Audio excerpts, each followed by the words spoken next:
I do think that it's a really great place to start. And that's why I kind of said earlier that when somebody is feeling like or having those limiting thoughts of, I can't do it because X, whatever it might be, that's why I say that's kind of the perfect place to start because, you have that thought that would maybe stop you from going, but you find the courage, you go, you do that one class, and then, you have that success and you kind of get that behavioral momentum going where you're like, okay, wait, my mind told me one thing, but I just did another thing. Well, that felt pretty good. I was able to do that thing I thought I couldn't do. What else am I capable of? What else am I able to do that my mind might be telling me, no, you can't? And so it just kind of like gets that rolling and gets, like you said, gets people kind of asking those questions and just becoming curious about their own power and capabilities. I'm here at Abundant Rock. I was so excited when we first saw this place being built, because you know how it is in a small town. People start talking and it's like, oh, we're getting a yoga studio, but you never really know what that's going to be like. And then we kind of peeked in the windows and everything. And then finally you guys opened up and I've been coming in and really enjoying it. And I feel like the environment here makes me feel like I'm not in Hillsdale anymore. And that's not derogatory towards Hillsdale. It's just Hillsdale is Hillsdale, right? So when someone comes in and brings in a business and has an opportunity that is different than what we have, it's exciting because I like having different things. So I want to first learn more about you guys. Like first of all, how'd you end up in Hillsdale? Yeah, well, I am from here. Yeah. I grew up here, graduated from Hillsdale High School, and then after a few years of college and living in Florida, I moved to Chicago. I was there for 10 years, working in behavior analysis, and Jesse and I met, I don't know, maybe 4 years in, and continued to live the city life, and then we kind of just got ready for a change. We wanted to slow down a little bit, kind of get into more nature, and we decided to move here to Hillsdale, where I still had family here. Was it a big change for you, Jesse? Yeah, super big change. Um, Definitely slower pace. Less interaction with, um, I guess people my age. Um, but a welcome change because the city life and just being always interacting with people, I just never really, I guess, noticed that um like you don't really have time with yourself. So here, just getting deeper, like instead of going outward into the world and into other people, like it's forced me to go more deep inside myself, be more comfortable with being alone and being by myself. So it's definitely a growing period for me. Where are you from originally? Chicago. You are from Chicago? Yeah, Oh, born nice. and raised. So big city, always, around so many people, even through high school, like knowing Megan and hearing about her high school experience and stuff like this. Like, mine was triple the amount of people. And then, so I also moved to Florida. So, which is weird. Meg and I both lived in Florida and then met in Chicago. So, but Hillsdale is a very welcome change, growing period for sure for me. And I really do enjoy the atmosphere. It does get a tiny bit lonely. But like I said, it's forced me to go inward, and which is, if you're always stimulated by the population around you, you just kind of like don't even realize that you don't go inward enough. So for me, that's very important, and it's big change. So My wife and I met in Chicago. So she's from Hillsdale. I'm from California, but we were both working in Chicago and then met randomly through mutual friends and ended up getting married in Chicago and then moving back to California and then coming to Hillsdale. So I'm well acquainted with Chicago. I actually loved it. I think as far as like Midwest towns go, it's hard with little kids, but every time we go back to Chicago, we're like, oh, we shouldn't have left. It's so much fun. There's so much to do. It's so Yeah. vibrant. And I think that's maybe one of the things that I miss about being in a city Mm. is the vibrancy. Like on a Sunday morning, the city's alive. People are out walking their dogs, they're doing different things. There's things are there's just stuff going on. And I feel like inevitably that's something that you kind of give up to live in a small town. But the cool thing about Hillsdale is I think the downtown's pretty nice and it's growing. I mean, hence you guys are downtown. So it's kind of becoming a little bit more vibrant. I mean, I feel like there's more reason to go downtown. There's more things to do.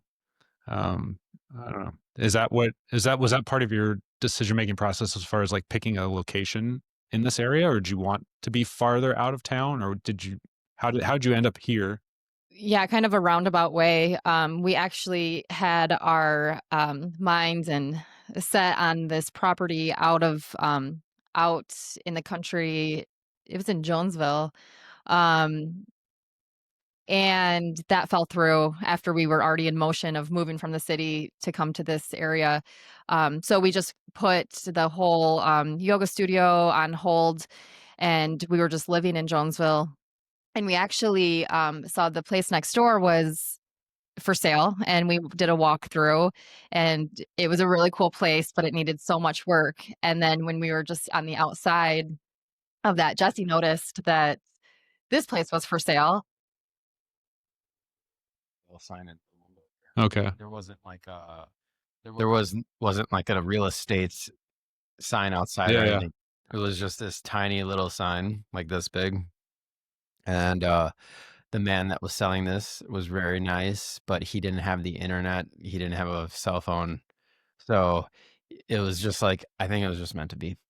We were looking at the house next door, and I just like noticed this building, walked around, saw that tiny sign, and then just like fate steps in and everything aligns and comes together. So it happened pretty fast. Once we walked through here, within a matter of a month, it was like, this is like happening. So Yeah. Well, how'd you get into yoga originally? So I started doing yoga in Chicago, a form of yoga called Bikram yoga, which is a hot yoga 105. F was the studio I used to go to, and I was practicing that for about 10 years. So it's the same class, kind of like our Heat 60 class. It's the same class every day, every class. So I got very, very into that just because for my body type, it's very hard for me to build up a sweat of that amount without the heat.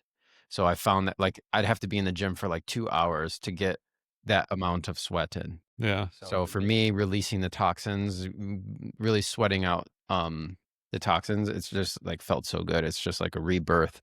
So um yeah, so Bikram yoga got me into yoga, and the benefits I noticed right away, just calming, you see it in your skin because you're detoxing with the sweat, and then just going in, yoga opens the door to spirituality.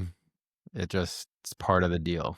Even if you're doing beer goat yoga, you don't know it, but you might be you might be there just for the beer, but you don't but it's working its magic on you. Yeah. It is a spiritual practice that has been passed down from India for who knows how long, truly.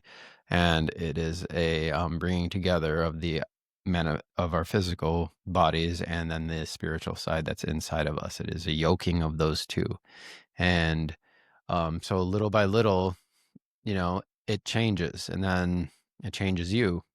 So yeah, Bikram yoga got me into yoga, and then Meg wanted to go to yoga school, and I kind of just dragged myself along. Tagged along. Yeah. Yeah, I got started in college by taking a class here and there. I really didn't love it at first. I found it to be very frustrating. The instructor would kind of give a cue like send your right hip forward or, something where it just, I wasn't so in touch with my body at that time. So I couldn't really identify what that really meant. And I just left kind of feeling a little frustrated. But for whatever reason, I kept trying. I met a really good friend in Chicago, and she and I started going to classes together around the city, and that really opened me up to what yoga really can offer. And I really fell in love. It just it was a it was a welcomed social activity that didn't involve partying, and I was really appreciating that. And then I started going to this yoga studio called Ebb and Flow, and they offered a yin yoga. And I'm at the same time I'm studying behavior analysis and acceptance and commitment training. And so I'm in this class one day, and it was my first yin class, and it just right then and there, I knew this is absolutely what I want to do. I want to be teaching this. It just was magical. Um, and it just so happened that because our original plans of the property that we were going to buy fell through, but we were already in motion to move here, there was kind of like this, I had quit my job in Chicago, didn't quite land a job here yet. So we just had this opening. And I think it was my mom who suggested, why don't you go to yoga school? You've kind of talked about this on and off. This could kind of be the perfect time. Um, and so that was what I had decided to do. And if you've never looked for yoga schools before online, it is daunting. There are thousands of schools all over the world.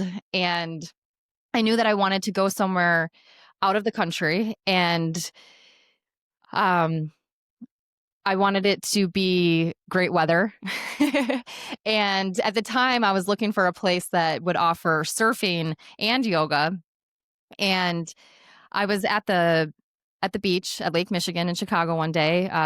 My yoga friend invited me, and she also invited another friend who invited a friend who I think invited a friend. And so we were talking about this journey. I'm like, I've been searching and searching for schools. And she said, have you thought about Peru? And I hadn't. I had never considered Peru to be a place of yoga or a place of surf. Um, and so she said that, and I said, okay, I'll think about it. And less than 5 minutes later, somebody comes walking down the beach in a black t-shirt, and all it said in big black letters was Surf Peru. And I was like, holy smokes, that's a huge sign. So I went home that day, did a little search, found the perfect yoga school with the perfect part of the equator, that the weather was going to be decent at the time that I could go. The flights were really affordable, and it just really fell into place. I told Jesse this is what I was going to do, and he thought it sounded like a good idea. So we booked a room together, and It was awesome. it was really the best thing that we had done. It was a wonderful experience. Yeah, I would highly recommend yoga school to everyone, even if you don't plan on teaching yoga. Just the exercises that you will do in yoga school will push you to break down walls that you don't even know you have. So, for instance, I was one of 13 people in yoga school, the only male, and we did Shakti dancing, which is pretty much an hour-long dancing ceremony where you just move your body. And I'm not really a dancer, so just like, but within 5 to 10 minutes, you're doing this. So you're in school, you're gonna do these exercises. I'm doing this, and then within 10, 15 minutes, you understand that, whoa, like I had this wall up for moving my body in a certain way. And then by an hour, you're just like, this is like walking. It's Yeah. like, it's nothing. So it's a very good experience to break down walls that you might not even know you have. Social walls, gender walls, movement walls. We had silent mornings. So even just like pushing yourself, it's so hard when you're around complete strangers. And for the whole entire morning, while you're eating breakfast, you don't say a word, and you listen to the sounds of the jungle around you. Everything becomes clearer. The food tastes better. So something like that I've never even experienced until I went to yoga school. Yeah. So we were lucky to have 3 awesome teachers as well. Jesse had a really hard time with silent mornings in the beginning. I had to whisper, "Stop talking to me," a few times. It's extremely, extremely hard. Just something as easy as just not being able to Yeah. talk when you're sitting across from complete strangers and you're looking at each other. Well, did the experience affect your music at all? 100%. So, I mean, kind of like everywhere I've ever gone in the world has affected me musically. I'm a musician. I've been playing music since I was 6, and um it just wherever you go, you break down a wall, you see more, you see different instruments, you see different people. It's really traveling. I think there's a saying, traveling is the cure for ignorance. And I love that because you don't know what you don't know until you know it, until you see it with your own eyes. I never would have thought that we went to Morocco and there's a snake charmer in the middle of the road with a king cobra, and he's playing this flute, just like charming this snake, and just the sound influences you. Viewing it, seeing the snake, this deadly creature, we don't really understand what the world is truly. We've been told one thing, but it can be something completely different. An interaction like that can send a vibration into your body that just viewing it can alter your entire perception of life just from one thing. Yeah. And we never know when these things are going to happen. So, just opening yourself up, and yoga, to get back to yoga, yoga is definitely one of those exercises that pushes you to open up, not only physically, because we are definitely opening up the joints, letting the wind in between everything, expanding, but also like then it's slowly working on you inside. So Yeah. Well, when you guys got back, was that when you decided to open up your own place, or had you already made that decision before you went to school? Trying to think what the timeline was. No, we didn't. No, we didn't decide to open up our new place. I think you went to Nicaragua for like 6 months after that. And so I was actually, I started teaching at a gym in Coldwater, or a yoga studio in Coldwater, Glow Studio. They're great. And then I started teaching classes in my apartment in Jonesville. I kind of rearranged the whole place, so that my living room turned into the studio, and started doing classes there, but it was so small, it was very limited. And so that's when we kind of started looking for a different place that we could really turn into a studio. Okay. I think one of the cool things about adding yoga to this community is, well, beyond the fact that we didn't really have it before, which honestly was one of those things when my wife and I moved here, because we went to yoga together when we lived in Chicago. So we started dating. We had a Core Power membership, which was really cool downtown because you can go anywhere. They're all over the place. And wherever we were in the city, inevitably it was like, well, we could pop in on a yoga class. So it's actually something we did quite a lot. And we got into Pilates a little bit too, which for me was just very different. I had done yoga before, but it wasn't anything that I ever practiced regularly. So for us to go together, especially as we were dating, was really fun. It's a fun date to go on, to your point, that's different than going out and drinking and partying and doing all that stuff where, two people can go and we don't have to talk but we're doing something together. So we bonded over that. And then when we got married, we moved to California. I was going to grad school, and then Marissa went to yoga teacher training through Core Power. I think it was Core Power. It was somewhere around there. So, but not with the intention of teaching. To your point, she was just like, I don't know, I want to do something challenging and fun and expand and meet some people. And she ended up meeting some great friends. And so for us, yoga has always been present to a certain extent. And then we moved to Hillsdale, and there wasn't a yoga studio in the area. And that was something that early on we always said, oh man, I wish there was some place to go. So it's nice to have that very, like, different things to do. You know what I mean? 'Cause I feel like it's no shock that in the United States we have some health problems. And I think that's a complex issue. But I would imagine that regardless of your standpoint, everyone could agree that as a nation we'd probably be healthier if we moved more and people did more exercise and especially exercise together as like a community. You know what I mean? Where it's Mhm. not just like you're in your living room doing your own thing. People are coming together and moving. Because I think you see that a lot culturally in other countries, especially that have maybe less chronic disease than we do. So, for example, uh, in Eastern cultures, when they get together and do Tai Chi, or you know, peop cultures that even in the United States that have like a lot of gardening, it's usually like a group activity. People are getting together to do something physical that kind of benefits everybody. And I feel like yoga is kind of one of those things where a group of people will get together and you're moving together and doing those different things. And for a lot of people, if they're out there and they're thinking, I do need to move more, I need more exercise, maybe they want that connection or that community.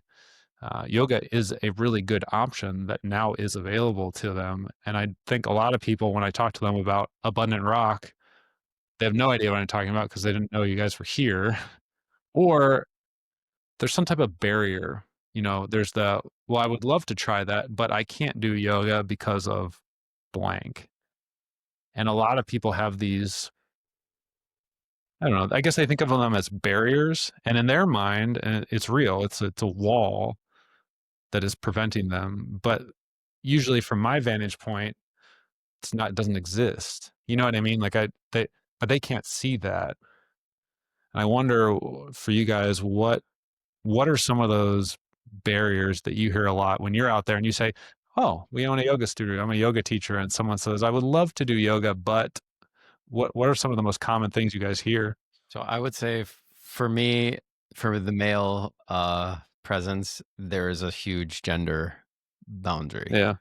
I was even when we were building this place, I remember someone came out to inspect the water line going out, and the man asked what this place was going to be, and I said this is going to be a yoga studio, and he's like, "Is that something that a male should be doing?" And it struck me. I was like, because in Chicago, you are in classes with a lot of males. Yeah. There are a lot of males. Yeah. And in Hillsdale, there are a select few of males that come here, but it's growing every day. But yeah, there is a huge gender um, boundary up here, I would say, where there is a perception that yoga is for women. And I mean, I've run into people who have vocally said that to us. Oh, that's for women, or like, you know, stuff like that. So, um, it's interesting to me because, um, I don't know. It's just, as a man, I identify with the feminine energy of the universe as well, not just the male. It's, I feel very connected to the feminine energy. And that's not to say that I'm not manly. I was a carpenter. I'm a carpenter as well, and I can bust down walls with a sledgehammer, but also I can be gentle and I can receive energy from other people and stuff like this. So yeah, it's a very strange it's a very strange boundary for me. But that doesn't mean that it's very real for other people. So Do you think the feminine perception has to do with people maybe misunderstanding and thinking that it's just super easy? Possibly. I think people are often very surprised when they do come to a yoga class how challenging it can be. Yeah. But I think also social media probably has a huge impact on that. There's, I think, probably more female yoga influencers. And then with that, there's also usually a certain kind of body type that is shown on social media for who is practicing yoga. Yeah. So, I can kind of understand why people have these thoughts, and it really is too bad that there's not more of a variety. And I'm sure there is. It's just it's gonna be dominated by certain kinds of people. But something else that we hear a lot is, I can't do yoga. I'm not flexible. We also hear, I can't do yoga. I'm too fat. Or I can't do yoga. I have a blank injury. So those are, I think, along with yoga is for women. Those are, I think, the things that we hear the most. And yoga is truly for everyone. And while the effects are amplified when we come together as a group and we practice it with other people, it's still an individual practice. And so, I mean, you've been to classes where we offer lots of different options for different kinds of body types. For if you're experiencing an injury or pain, or if you do have a bigger body or an older body, there's always going to be modifications that you can take. And part of this practice is going inward and listening to what your body might need. And depending on what your goals are, so, sometimes that might mean pushing further and sticking with it. And sometimes it might mean honoring rest and bringing more ease into it. And so yoga is truly for everybody, whether you have major injuries, so any kind of body type. It truly is. It's for everyone. I heard it said once that I think when people are trying to make a big change in their life, whatever that is, they have to have at least three things. They need to be willing, and then they have to be able to make the changes, and then they have to be ready to make the changes. And I think that just if someone's asking questions, they're willing for the most part. Most people are able. I think the lack of ability tends to be a lack of confidence in a way. And then it's just, are they ready to do that? I think that's the personal choice of whether they're ready to show up and make these changes. But the other two, as far as like people who come in and they're willing and they feel like they're not able, I want to talk more about that, because it's like, I came in here the other week, I was probably like 7 out of 10 low back pain. Mm-hmm. And I walked from home, so it took me like 20 minutes to get here, but that was part of it, because I was going on long walks anyway, and I had wanted to come in, and then I thought, I'm just going to go. I'm just going to not do as much. Mm-hmm. So I was usually a pose behind, or, by the time I got up off the ground, I didn't try and make up anything. I was just like, where's everybody right now? So it felt really good, and I felt better after, and I got to walk home. So I was able to do it even with some pretty severe low back pain. And not only was I able to, I felt better after. And I think that I don't know, it's a fear, I guess, in a way, is a good. People are afraid of trying something new, and they feel like because of that, they're not able to do something. So, I mean, if you've got somebody they feel like they're ready to make the change and they're willing to make a change, but they have that mental block where they just say, I'm not sure that I can actually do this. Like, I don't have enough belief in my own body that I can come in. I don't know if you've ever had that conversation with someone. Like, how do you address that? I mean, I think I say that's a perfect place to start. That's um, give it a try and just see what happens. There's nothing to say that you have to continue coming back. You don't have to keep up with the practice if you try it and it's not for you. If you don't like it, but being scared, or that's going to come with the territory. When you try something new, it's scary. You don't know what to expect. We can't help but think, what are other people going to think? And so that's just the human experience. And I think, one thing that can really help is getting really clear. Everybody has values. Um, but I think it's really important to get really clear on what those values are, so that when those really challenging thoughts come up, like, I'm not going to be able to do it, or what will people think, or it might be really hard, or whatever it is that comes up, we're able to be willing to experience those thoughts We're able to say, yep, I feel scared. I'm nervous. But this is important to me. So I'm going to take these thoughts and I'm going to take these feelings and I'm going to carry them with me as I go do this thing because it is important for some area of my life. So usually when people say, voice something like that, like, I don't know, or I'm nervous or scared, I say, okay, well, that's perfect. That's a great place to start. You come and you do whatever it is that you need to do. If you want to lay down the entire class, you can. You want to sit down, you want to go to child's pose, it's your practice. So you can do anything you want while you're here. It doesn't matter, and no one else is noticing. Everyone else is focused on their own self, and it's part of the kind of like that mental flexibility of, well, yeah, you feel this way, but can you still try something new? Are you willing to just try something new despite feeling that way? And also, we've done this so many times before, like just think about how many foods you didn't like before you really started to like them. It's always that first try, and you might not even like it at first, but then you grow to love it and becomes a huge part of your life. So it's just that initial trying and opening yourself up to a new experience. I feel like a lot of people feel self-conscious and they think, oh, I'm going to go into a gym or I'm going to go into a yoga studio and people are going to be looking at me, and they don't realize that 100% of the people in there think the same thing. No one wants to be looked at or expose their weaknesses. So, as an individual new coming into a new environment, you think that everyone's looking at you when everyone's just hoping you don't look at them. And Yeah. like it's almost would be beneficial if you could just know people had an insecurity rating and you could be like, oh, everyone's just as insecure as I am, because then then everyone would kind of be like, I Yes. don't have to, no one's judging me. And I think the idea that they call it a yoga practice, Yes.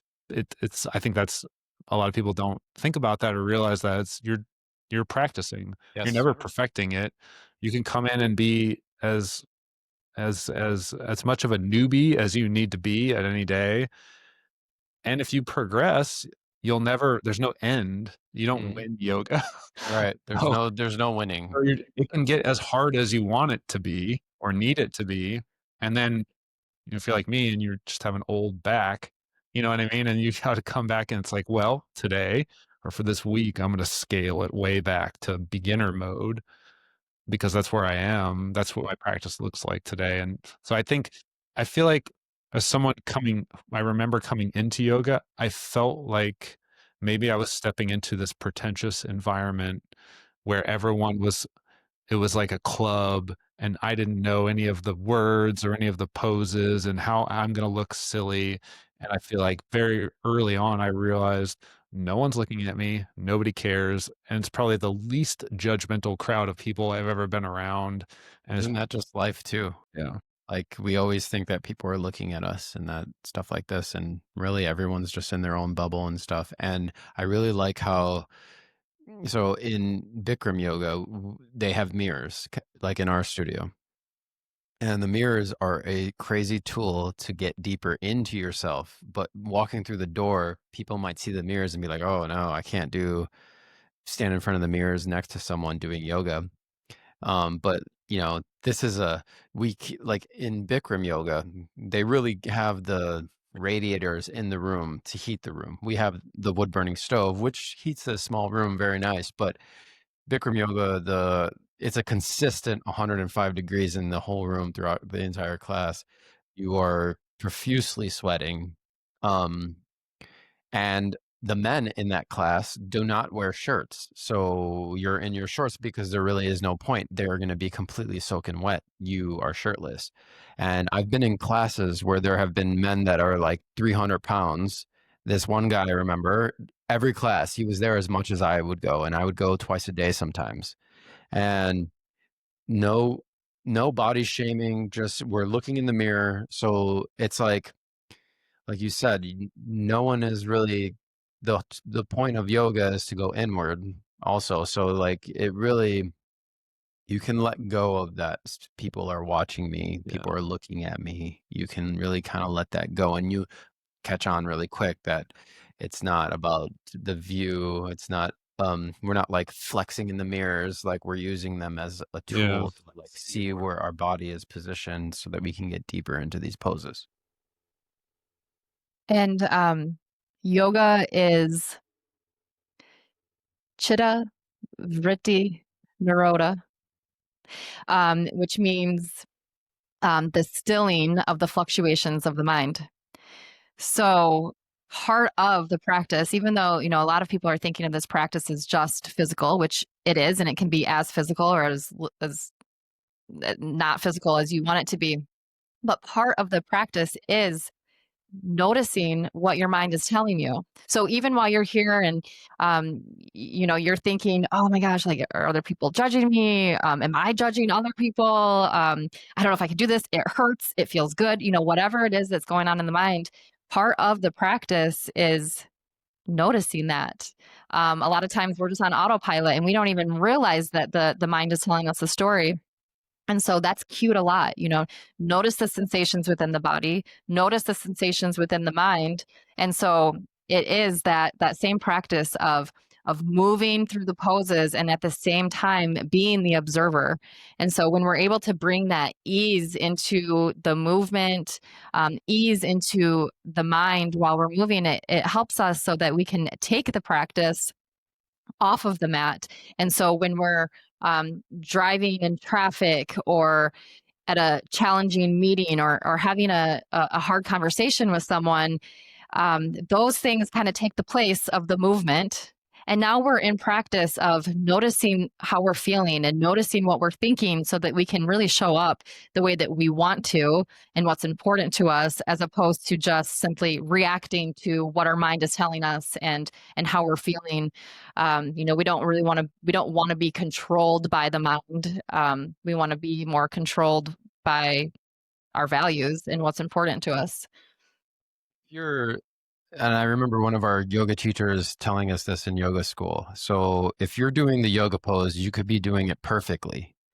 But if your mind is in a different world, you're on a different country or with a different person, you're not there in class, then you're not really doing it. Someone could be easily not doing the pose as well as you, but they have more focus in one of their fingers. They're doing yoga better than you are, even though from the out view, some people are just more flexible than one another, and it's not all about the physical aspect of it.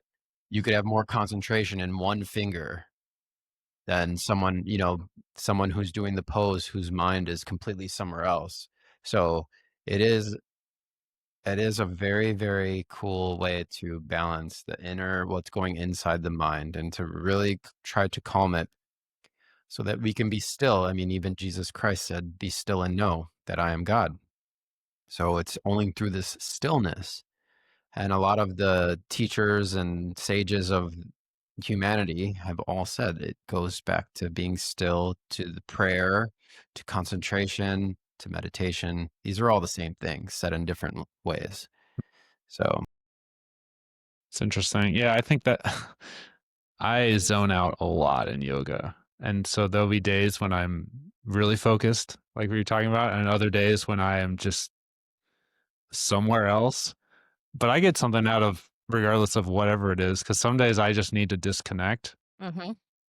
And yoga class will go by in what seems like 5 seconds.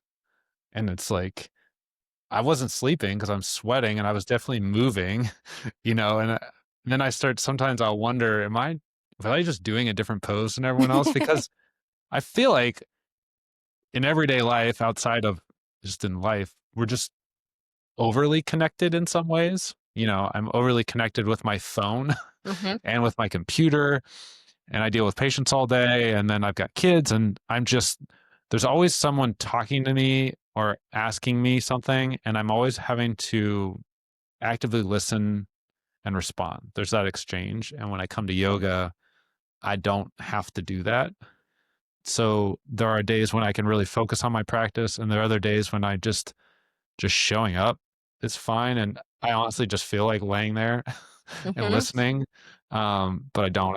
I've never done that. I just I'll move, but I think there's regardless of how you approach it, at least for me, I'm going to get something out of it. Either my Mhm. practice is going to get better, Mhm. or I'm going to come out more relaxed. And I feel like even if I'm focusing hard, I'm still relaxed in a way. That's a kind Mhm. of a weird thing too about yoga is you could be sweating and tired, but relaxed at the same Yes. time and feel very calm. But you just did Yes. a lot of You work. I don't know if you've noticed when you leave class how like you were tired on the mat, and then once you walk out the door and you hit the air, especially out of hot yoga, Yeah. you just feel like you didn't even really just exert all that energy. It's almost like renewal. So it's really cool in that way. And it's weird being the teacher now, and there are days that you are definitely more tired. I mean, I wake up at 4:30 in the morning to heat the class, you know? I never woke up at 4:30 in my life. So, I mean, it is, you learn. It's such a crazy experience teaching anything, I think, Yeah. because you get deeper into whatever it is you're teaching. You start mastering it little by little, and I'm not a master in any way. But I can see how if I did this for 20 years, how the benefits of it would be just I don't even know who I'm gonna be because I'll just be like the most concentrated, still person on earth, maybe. Well, you have to put yourself out there as a teacher. You Yes. know, you're very vulnerable. Maybe you're like the most vulnerable person in the class when people would come in and think you're the least vulnerable because Mhm. you should be the expert, but you're the one who has to lead and create the experience and guide and teach, but also maintain the environment and the heat and the music. And there's just so much going on. And I think that's when I feel like it all comes together. It almost seems like effortless, but it's not. You know, there's so much intention that has gone into creating that environment.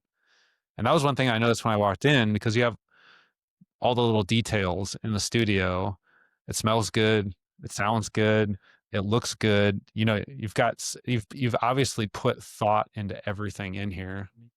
When we went to Nepal, which is a Buddhist country, and it's amazing because when we got off we went there from Morocco, which is not a Buddhist, Egypt, sorry.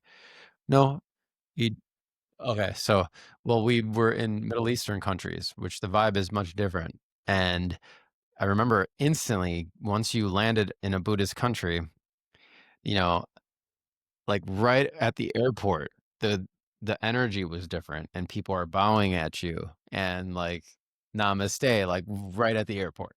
So, the energy of the whole area is completely different, and we stood in this Zen garden at the foothills of the Himalayas, like, you could see the Himalaya mountains look like clouds in the distance all the way across the horizon, which is insane. The whole mountain range was the full horizon as far as you can see, and the the vibe of the place, I think really kinda like I think if someone from Nepal came into this room, they would from that they would know that we went there.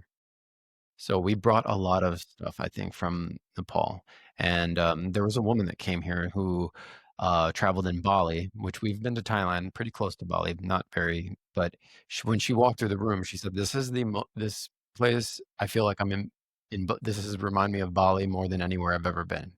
So that was a huge compliment because we have done some traveling, and we wanted to definitely bring that essence into here. So it was definitely thought up.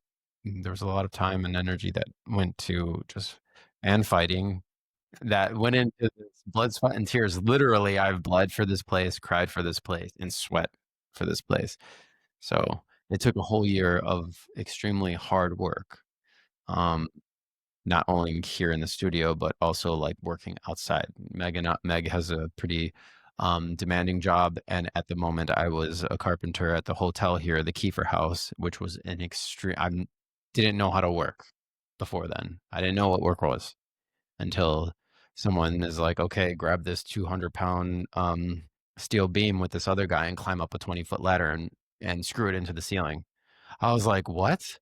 And yes, that was just, like, all day, every day. So, like, the yeah, the amount of work that went into this place was just and the people from the community. It's amazing what, you know, the community wanted this place. which is really amazing to see. Like there's a pocket of people here who wanted a place to do this, and we know who you guys are. And it is just it's really nice and reassuring, and just like, it was worth every second of the hard work to make a place like this a little sanctuary for people who want to do yoga, who want to meditate and do crazy ohms. And, there's other exercises that we want to bring to the table, sound baths and stuff like this. And it's just a nice place to, the environment, I think, provides a place where you can like let your guard down. Mm. So, Yeah, I yeah. will say it's very welcoming. And I think I have been to some pretentious yoga studios, and it's still good. I've you just kind of you go once, and, okay, this isn't somewhere where I want to practice. Um, but I feel like those are few and far between.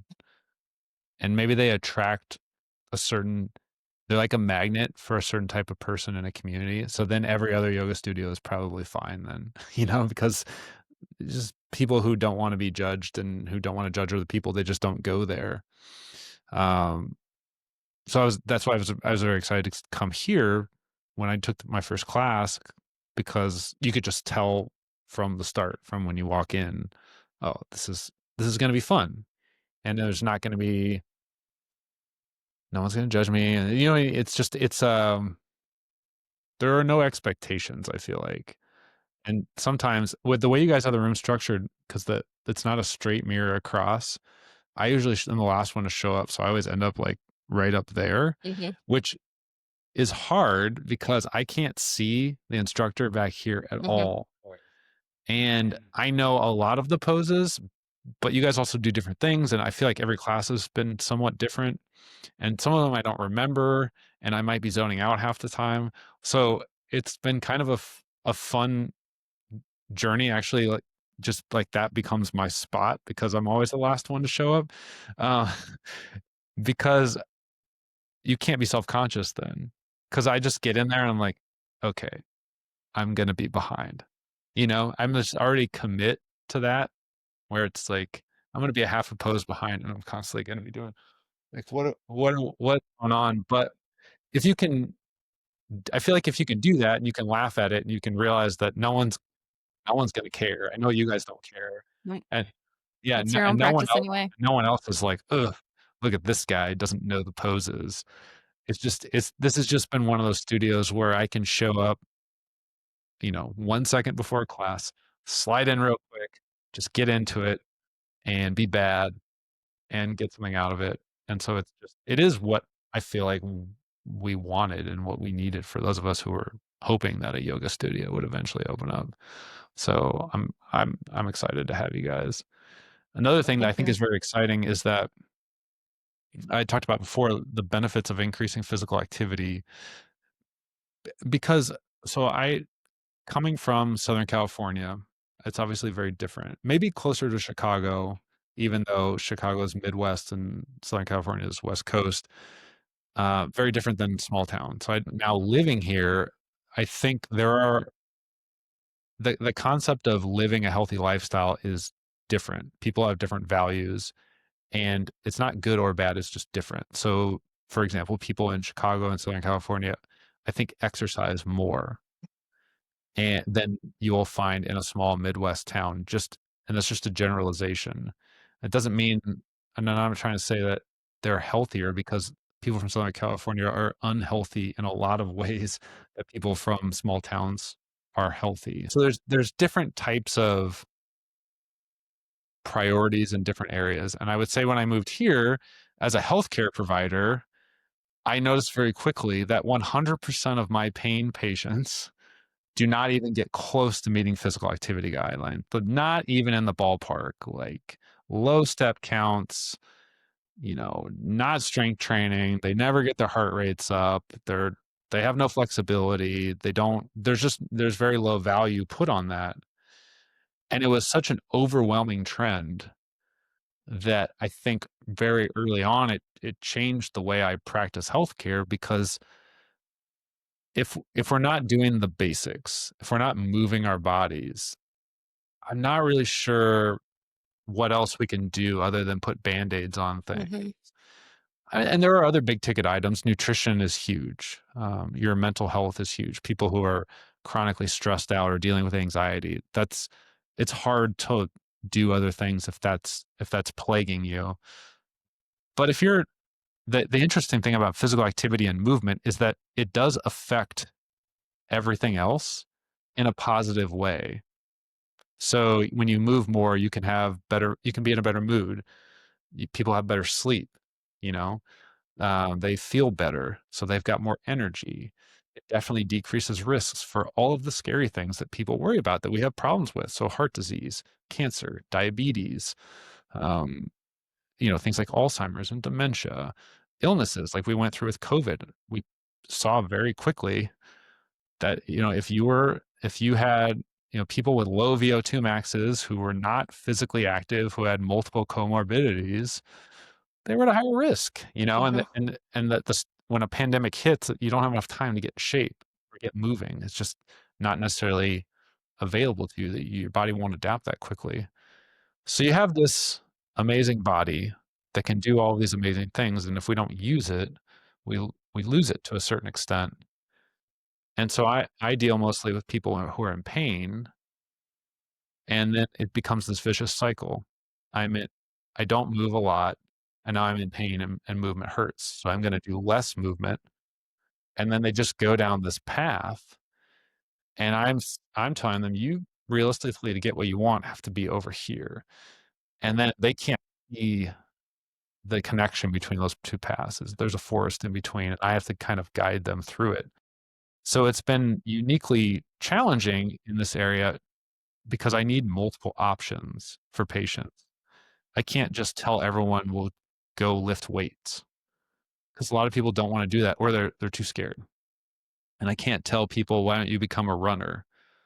Well, because a lot of people, like, that's not available to them right now, or they don't want to do that.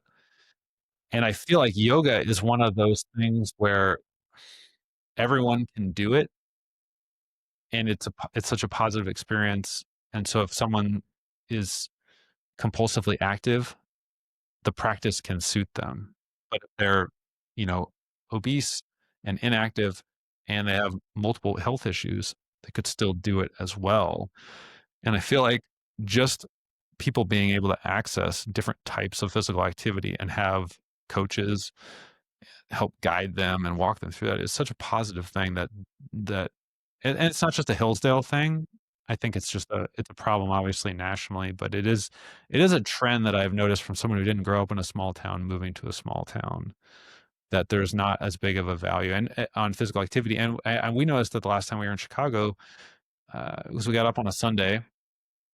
I think our kids were staying with their grandparents, so we were a little hungover, and we got up out of the hotel. We were gonna drive back to Hillsdale, and, "Well, let's go get some breakfast," and we went outside.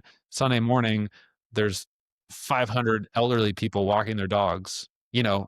briskly, Uh-huh. moving around, drinking coffees, being vibrant. There's stuff going on, and a lot of that stuff you don't see in small towns. So in this small town, what you so in the big city, yes, you're correct. You definitely see more movement. There's more options and stuff like this.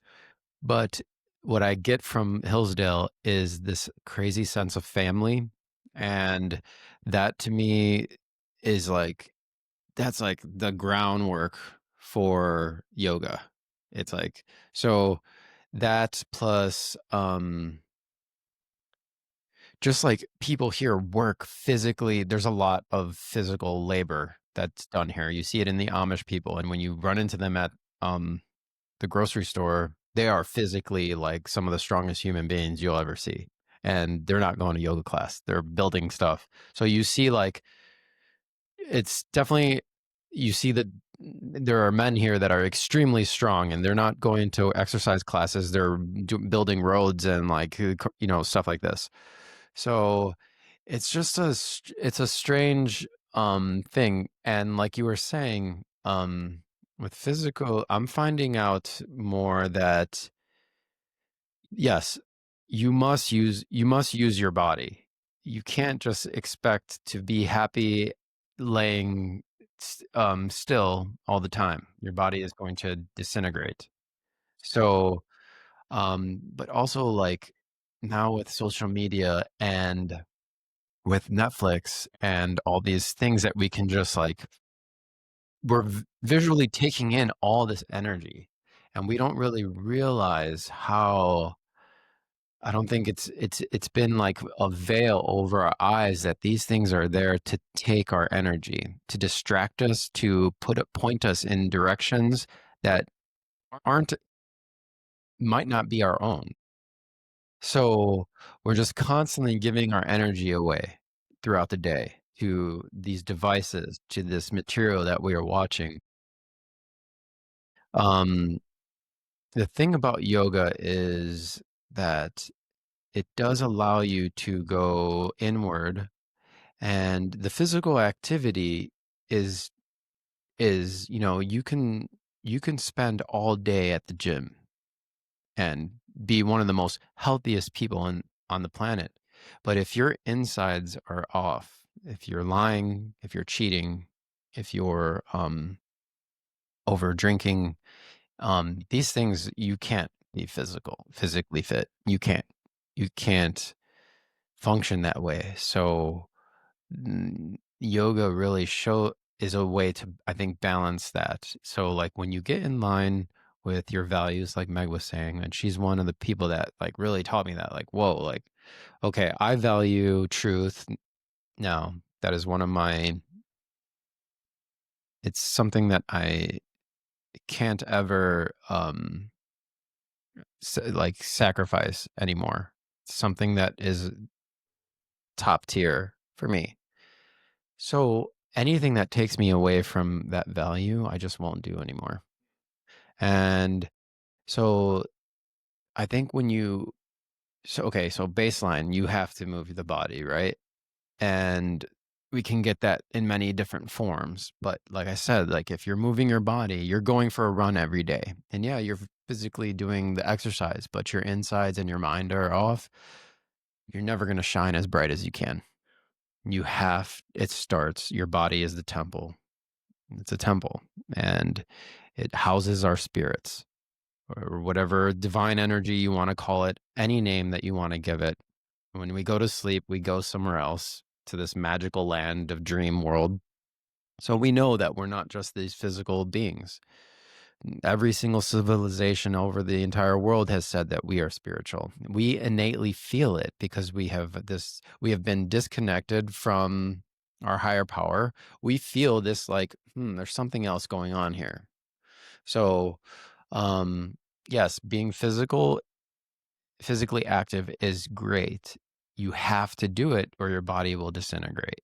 But also the spiritual aspects, the like I said, like the purification of, okay, if you are lying and cheating in the world, you're going to notice very quickly that cause and effect are a real thing in the world. You can't just go around lying and not expect extremely bad things to happen to you. They are going to happen. And this comes in form of disease.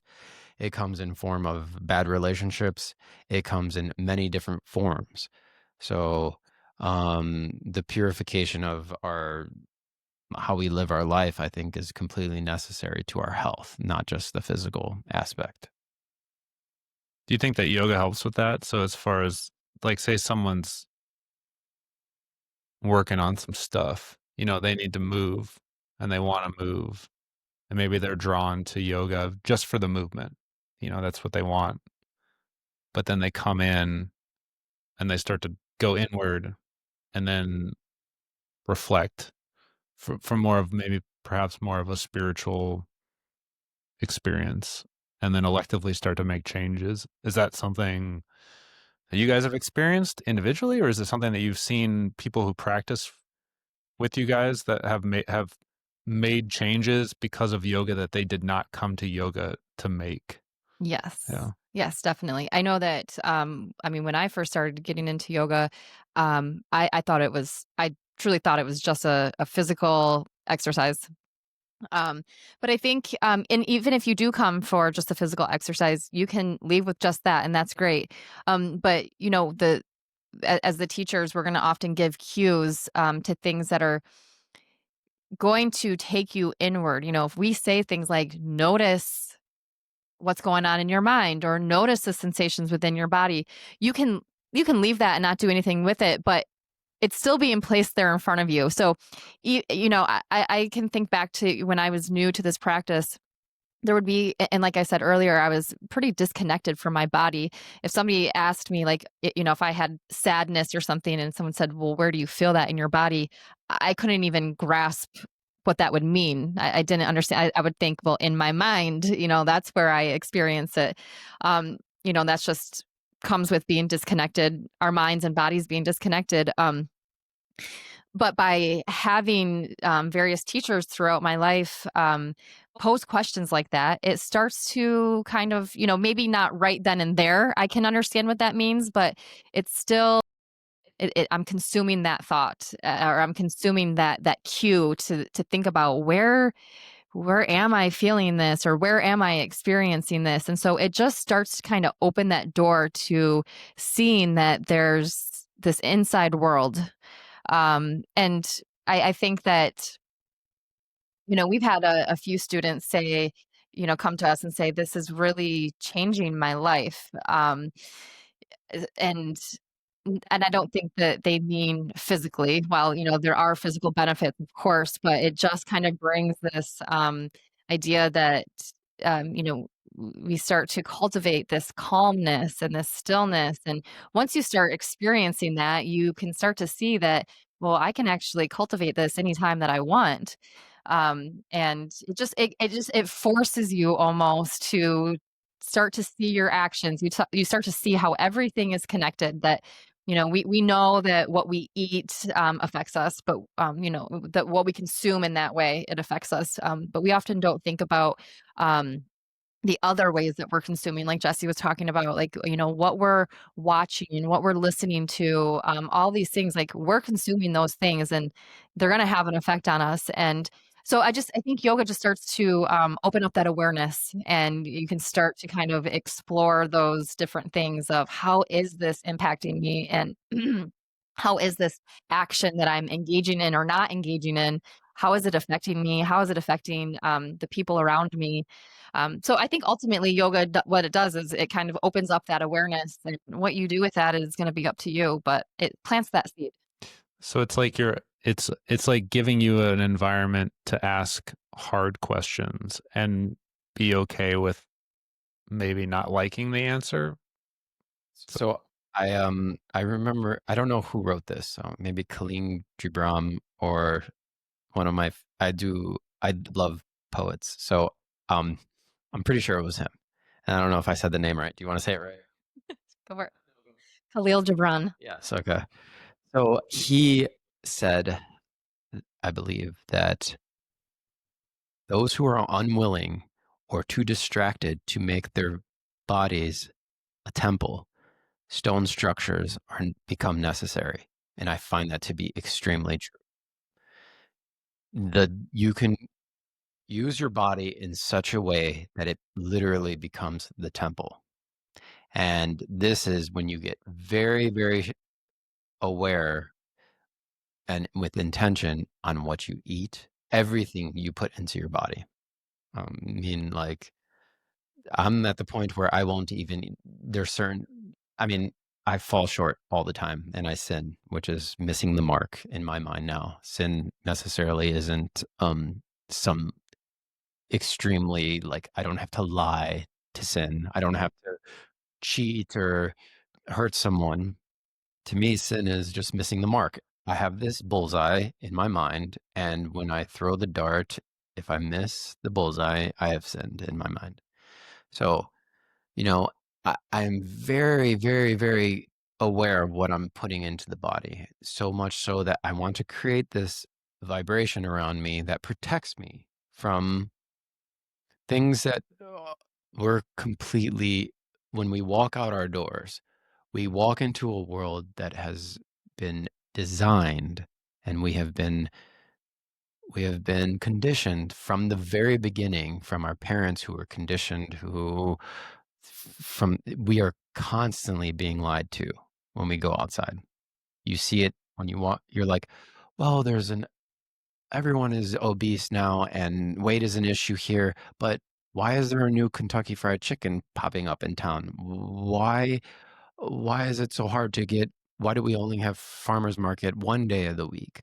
Why are all these trees that are planted around us not beautiful fruit trees? Like the earth is abundant. Like society has been built in a way that is, I believe, to not let you completely come into your own power. Hmm. So we have to take it upon ourselves to make these vessels vibrate at the highest level. And you can only do this through, first of all, living by the law. Do unto others as you do unto yourself. Learning how to cultivate love and stillness and forgiveness and all these things. Yeah. I think that's one of the biggest messages that Jesus Christ came here to show us was that even if someone is tearing apart your body, there's no right or excuse for you to ever retaliate with hate. You have to turn the other cheek and retaliate with love, and that is the resistance.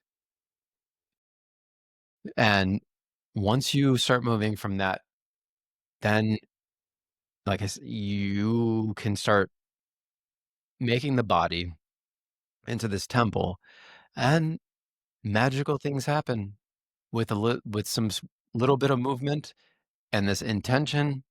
Your body is this magical device, and it will heal itself. You will shed weight. You will start to align, and you will feel like literally reborn. So it's much deeper than just the physical um, part. It all can, and yoga will help bring that full circle. I feel like hitting the gym is great, but you could still feel extremely empty inside, and you not know where that's coming from. The lack of stillness, maybe. I think, yeah. Wait, so if I'm understanding you correctly, you're saying that humans are complex, essentially, and there's more to us than what meets the eye or what marketing would have us believe. The interesting thing is how each person individually accesses that awareness because it's not the same path for everyone. And I found this in healthcare. So someone could come into me and be in pain, physical pain, and they want something specific from me. And in my mind, that's not what you need. But there's no way to say that without confrontation. And ultimately that would cause a fracture of the relationship and people would shut down. And I think a lot of times when I make people aware that there's more to it than what you think, and I start to make a list for them based on our conversation, I think you might need to think about sleep. I think you might need to think about the relationship with your mother. I think you might, because you've brought her up a lot. I think we might need to think about some of these other things. And a lot of this stuff I can't help you with because it's not what I do. But I don't know that you can truly get what you want without addressing these things. But I don't know that they have to be in any specific order. And the way I like to think about it is painting a textured wall, because you can't just do one stroke. You'll do a couple and you'll hit it from a couple different angles, and then you need to move on while it dries. And then you got to come back and you got to do it again. And then ultimately you'll come back the next day and the light's changed and you realized you missed a spot, and then it'll need a touch up at some point. And I think people just want the fix, and then you get a fix and then it's done and it is fixed, as in like the past tense. And it's like, well, I think you have to realize that you're probably not broken. There probably is nothing to technically fix, but we can practice things, and we can do different things. But the interesting thing is that what is the gateway for each person? I think that's the hard part, is like, what's the best first step for you? And a lot of times, if let's say I think it should be nutrition, that's like talking about politics. Yeah. because in my mind, I want to help, but in their mind, it's you want to judge me for what I do when no one's looking. You want to judge me for what I feed my kids. You want to judge my parents for the way they raised me. And so that's not what I say, but that's how they interpret it. And I could say, well, I think you need to get some help with your relationships. Well, now you want me to go talk about my feelings. You think I'm crazy, So I have found that the movement piece is probably the most enjoyable and palatable and least judgmental way to help people start their journey because and I don't have a yoga studio where I always have a gym handy, but I can promise you that learning how to bench press is fun regardless of who you are. I find like the demographic who likes to bench press the most, it's women who you wouldn't expect because it's like an empowering it's a stereotypically male exercise, and for a woman who has low self-esteem to be able to comfortably walk into a standard gym and set up her own bench press and rep out some weights, even if it's not heavy, it's super empowering. And so everyone wants to be able to do stuff with their body. And so I feel like if I can show them that path and they can take that first step and then they get that win, then they start to ask questions. To your point, when they, then I don't have a yoga studio, but then the gym environment becomes a spot where you want to ask some of those hard questions, and it'll be like, well, how do I improve more? And it's like, well, remember we had discussed before that we might need to address this, and all of a sudden they're open to it because now it's their idea. They want to talk about it. So when I hear you guys describe the journey through yoga, it seems like it can be a great first step, regardless of why you want to come in, because honestly, a lot of people are going to be drawn to it because it's fun exercise.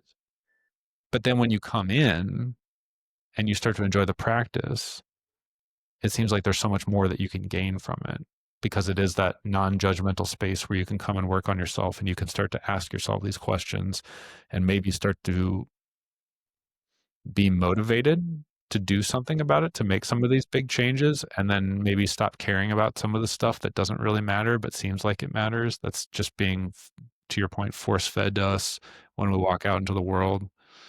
And I think that's a really empowering thing about a practice like this and a place like this, is that it doesn't have to be anything, but it could be everything. It can be what you want it to be or what you need it to be, and you can grow into it or not grow into it and only use it the way you want it to be used.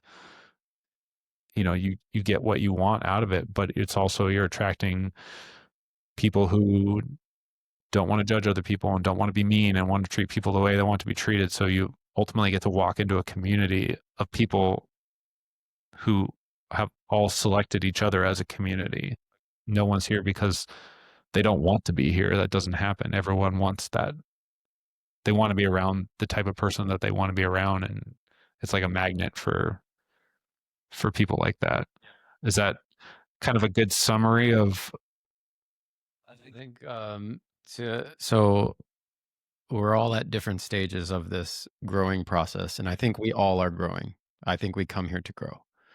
Um, we're all at different stages. What's right for me is not going to be right for you. And like you said, like you can open up. Is it worth telling someone that like their diet is wrong for them to get like extremely frustrated with you and like you said, cut a connection with you? Or do you just like lead by example?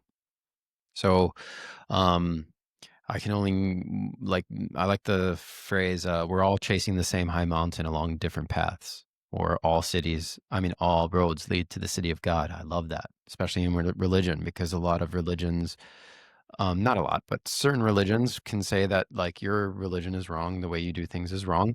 But I find that like, I just feel like the whole world shows us nature, I think, is our greatest teacher. And it all shows us how intertwined we all are. Even the negative. I mean, the lion still kills and eats there's still like, I wouldn't even say that's negative, but like just it's not all rainbows and sunshine either, you know? There are dark areas and dark energies and stuff like this. So, um, yeah, I don't know where I was going with that. But yeah, wherever you are in the stage of your growth, I think is okay. And you have to accept where you like, for me, yoga didn't, when I first started yoga, you know, 15, 20 years ago or whatever it was, um, I was not in this place that I am now. I would not be able to see. And I love that in the Bible, it says you have to have the eyes to see and the ears to hear. If you're not there, you're not going to hear the message. You won't see the message. Someone could be, you could be living with a master your entire life, but if you're not ready, you will not know what they're showing you. So you have to, life is just one cycle at a time of getting better and better and better. If you give yourself to the upward path, but if you give yourself to the downward path, then that's where you are in life. And who knows what comes after this. So, you know, and judgment just separates us, says I'm right, you're wrong. And yeah, like you said, this is a judgment-free zone. So if you're a male and you want to wear a leotard during class, I'm not going to say no. If you think you're a furry and that you want to wear a cat suit in class, I don't care. Whatever. It's Might get a like, little hot. yeah, the Yeah. world is so, it's just like, we're like, we're all at different stages along the path, and we're all just trying to do better. So, this is a place for that. Mm. Yeah, Chris, to take it back to what you were saying about like an entry point, I guess, to more holistic wellness. I do think that it's a really great place to start. And that's why I kind of said earlier that when somebody is feeling like or having those limiting thoughts of I can't do it because X, whatever it might be, that's why I say that's kind of the perfect place to start because you have that thought that would maybe stop you from going, but you find the courage, you go, you do that one class, and then, you have that success Yeah. and you kind of get that behavioral momentum going where you're like, okay, wait, my mind told me one thing, but I just did another thing. That felt pretty good. I was able to do that thing I thought I couldn't do. What else am I capable of? What else am I able to do that my mind might be telling me, no, you can't? And so it just kind of like gets that rolling and gets, like you said, gets people kind of asking those questions and just becoming curious w- about their own power and capabilities. Yeah, because they did it. They showed up. They did They it. did the Yeah. practice. You just guided them, but they did everything. And I feel like that agency and that sense of self-accomplishment, it's a criticism I have of healthcare in general is that we're trained to do things for people. And to a certain extent you have to. I wouldn't want to have a heart attack and the doctor be like, here's the tools, do it, fix yourself. Obviously, emergency medicine is one thing, but a lot of the chronic diseases that we have and a lot of the health issues we have, they only get to emergency points after a long period of time. And at some point, some things can't be undone, but you can always improve. And I think one of the things that I talk to my students about at the college is I teach a health class there, and there was some article that was written, and I've talked about this a lot on the podcast before, but it's one of those things where they're very critical of how we define health, but they say we could, regardless of what you're going to say health is, if you have the ability to adapt and to self-manage, you're probably healthy.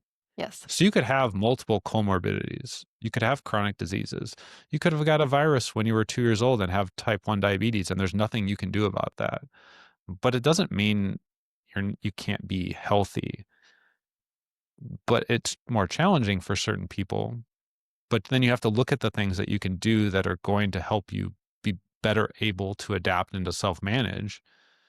And I think yoga offers a very nice entry point and can offer either one of those things or be the entry point and then opening the gates to access a lot of them, if that's because some people are spiritual and religious in a very specific way and they've got that. So they were like, well, I don't need to go to yoga for that. That's fine. You know what I mean? Other people don't have that at all. And maybe they only come to yoga for the physical part, but then they find it. So I think I've just always thought that yoga is a nice entry point, and it's hard for everybody.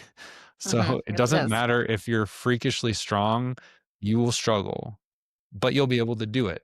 And it doesn't matter if you're incredibly weak and tight, you're definitely going to struggle, but you can do it.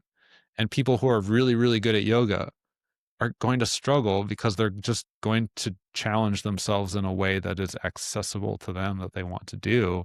Going back to your state, I feel like that's a perfect representation of where we are in life. Everyone is at different stages.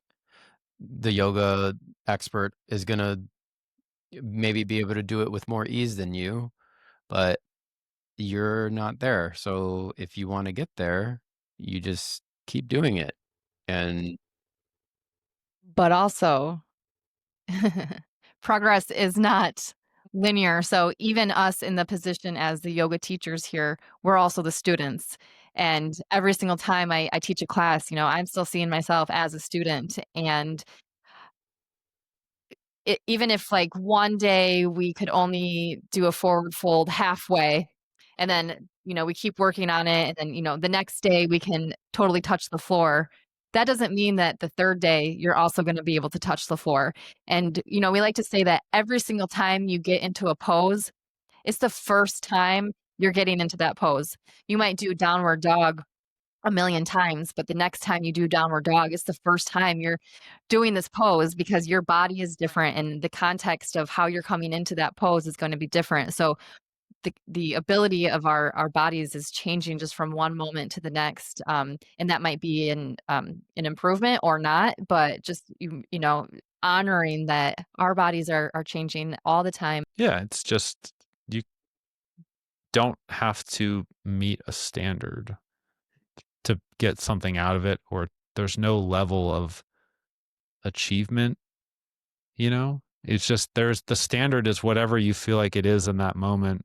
And you may come into class thinking, I'm not going to move a whole lot. But 10 minutes in, your standard changed because now you feel different and you want to move more. But then 20 minutes later, you might be fatigued. And so you change the standard again. You could just do that on your own. Or to your point, you could just lay down and close your eyes and just enjoy the stillness. It's just whatever you want it to be. And that's why I just feel like when I talk to people about yoga, I hear a lot of those things that like, oh, I can't do it, or I shouldn't do it, or I don't know, but I don't, there, I think excuses is a harsh term, but I can't think of another. People come up with reasons that, legitimate or not, they're reasons, and whether they see them as true reasons or they are just excuses, it doesn't matter, because for the individual, it's a barrier to entry. And for all those people, I just hope in that moment that I can say the right thing, you know, to keep them curious, not necessarily to make them come. It's not a salesman in that way, but as a healthcare provider, if they're talking to me, they're willing, and I know that they're able. It's just like keeping this as a viable option, so when they're ready, they want they'll come try it. And it's not just yoga, it's like it's the same thing with CrossFit, just for different reasons, but it's all the same words. Like, I can't do that, I'm not flexible, I'm not strong, people will judge me, I don't know the moves. It's the same thing if you're going to go to a dance class, or you're going to go to a cycling class, or you're going to go in a running club, or do anything new. There's that fear of, everyone's going to judge me. And I'm happy that you guys are here, because I'm happy that this environment is not like that. So I want everyone in the community to realize that if they come here, there's literally no judgment. And and if I'm up there in the dark corner, half, behind on poses, like, just realize I don't really care, and I'm probably zoned out anyway. That might be why I'm behind, because I'm just trying not to think about stuff that day. But Meg says this thing when, and I'll let her say it. I don't really know what it is, but when people say I'm not flexible enough, and it's funny because it might not be, you're literally saying it, right? You're saying I'm not flexible enough, but to you, you might be thinking physical, but really you might not be mentally flexible enough for the class. So Did I say that right? It's Well, if somebody says I'm not flexible enough, I might say physically or mentally. if you're searching for a healthy path, you know something is telling you in your heart that you're unhealthy. You're living an unhealthy life. We all have that little voice in our minds and in our heart that tells us, "Hey, you're doing something wrong." It happens every time we want to order French fries at dinner. Like, there's a voice in my head that says, "Hey, what are you doing? That's not gonna run this body to its maximum potential." That's where I'm at. So but we all have the voice. So if you're already, questioning, is yoga, you know, something I should do, then I would say 100% it's something you should do because you have a little voice telling you that you're living unhealthy. And like you said, yoga is just a good starting point. It's easy. That's an interesting thing about the little voice. I remember this very specific time early on when I was in the Marines that I said something to my company commander about being tired or something like that. And he kind of looked at me and he was like, then you should quit or something. It's just something like very abrupt. I'm like, well, I can't. And he was like, I know, I'm just saying. He's like, are you tired or do you feel tired? And I was like, what do you mean? And he was like, if you're tired, then if that is you, then we got to do something about that. Maybe you need to, maybe this isn't for you and we can help you sort that out. If you feel tired, then there are things that we can do, you know what I mean? So you don't have to, and he said it better than that, but I mean, I think about that a lot of times when I start saying I'm tired or I'm not flexible enough or whatever. Am I willing to embody that? Is that how I'm just going to be that, or I'm experiencing that? So I'm not sad, I'm experiencing sadness. I'm not Absolutely. tired, I'm experiencing fatigue right now, but as a person, I'm not tired. I have energy just like in this moment. I'm not there. And I remember that was really influential for me in the military because there's so many times when I'm tired, I'm scared, there's stuff going on that I cannot control and I don't know how to deal with it. But if you can step back and be like, I'm just experiencing these things, that's not defining me. Then you can like take a breath, look around and be like, okay, what's the next thing I need to do? You know what I mean? All of a sudden that weight gets lifted off your shoulder and you just become somewhat task oriented, I guess, which could be good. It could be bad, but it's just one of those things where you can move away from the feeling and just acknowledge that it exists, but it doesn't define you. So for people who are like, I'm too weak or I'm not strong enough, or I'm not flexible enough, or I can't do these things. Well, that's the mental barrier. That doesn't define you. You're probably very strong. You're probably more flexible than you think. You just haven't tested yourself and you have low Yeah. esteem. But that's not your fault. It just in this context, it's holding you back. And that's the unfortunate thing because you guys will see it and I'll see it where it's like, I can see you. You can't see you. You know what I mean? I can see your potential and you keep telling me you can't do this, but I can 100% promise you that you can, that you can just take this step. Like you can make better food choices. You can move your body more. You can deal with stress better. We can do these things. You just, for whatever reason, identify with can't. And that becomes you. Yeah, our minds are always telling us a story, and it's just important to understand that we are not our thoughts and we are not our feelings, but we are the experiencer of our thoughts and the experiencer of our feelings. There is a separation. We're able to see it, separate ourselves from that so that we're not controlled by those limiting thoughts and feelings, but more controlled by what's important to us. And also, like when we say we can't do things, like our words have extreme power. They literally create the world around us. First, with our thoughts. Like if you think about it, every single thing that we come into contact with was a thought in someone's mind. So at that level, your thoughts are creating the world all around you. And if you say you can't, and then the next step is you just say it into existence, I cannot do this, then you can't at that moment. You literally cannot. until you change the thought, then you change the word. Meg disagrees, but I mean, this is what ancient sages have been saying since the beginning. Your words, I am God, the word is God. Like, that's like one of the first sentences in the Bible. The word is God. Words have power. They create the world around you, your thoughts. So it's like, you really see that, like, well, I'm not going to say I can't do anything. If someone asks me, can I do this? I will say yes. I will say yes, probably about 95% of the time. Even if I've never done it before, I can do it 100%. Unless it's like, can you code this computer program? I'm like, no, maybe not, but I'll try. I can learn. But yeah, yeah, like there, like it'll like to say the word I can't, then I feel like I really can't do that. One of the practices that is common in acceptance and commitment training is to pull up a thought of I can't.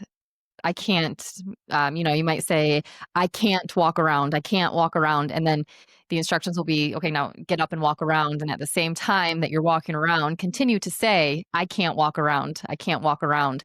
So that we can just see that just because our mind is telling us one thing, that doesn't have to have control. We can see that actually we can do things that our bodies or that our minds might be telling us we can't do. I think that's just a helpful practice sometimes. So I try to walk the PCT, and that's a trail that goes from Mexico to Canada. And Megan's stepfather, Steve, my feet were bleeding. I had to stop. And I remember Steve being like, you can do it. Just walk through it. Your feet will turn to calluses. And I was like, dude, my feet, like I'm feeling the skin on my feet like come apart from my foot. And he's like, you can do it. He did not want me to quit. I think because he understood, and I was drinking heavily at the time. I was just not in the right place to do it. But I always remember that when he called me and he's like, get back up and goes. I was like I had to get off the trail and I went to a hotel because my feet were like blistered from the front to all the way down. And he's like, you can do this. And I was like, I can't. Like, there's no way I can.